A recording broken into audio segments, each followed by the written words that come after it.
Sí, sí, ahí precisamente en esa parte del códice, pues nos enuncia la búsqueda de la excelencia del carácter, tener la conciencia de excelencia, de siempre estarla buscando. Nadie de nosotros nunca ha pretendido ser un producto terminado, sino siempre sabemos que podemos mejorarlo. Y aunque creamos que llegamos, una de las enseñanzas de nuestros ancestros, de la familia Xoconostle, decía, Ocacho Cachinepa. O sea, sí, ya llegaste, pero ahora sigue adelante. Pero es que ya está bien bonito, ya está perfección, pues ahora, ¿cómo lo mejoras?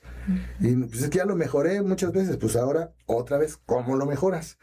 Y queda reflejado en cómo nuestros ancestros constantemente estaban mejorando sus teocalis y todos sus saberes, todo se recapitulaba con las guerras floridas, que es todo un sistema de mejoramiento de personal y comunal, ¿no? Que era lo más importante.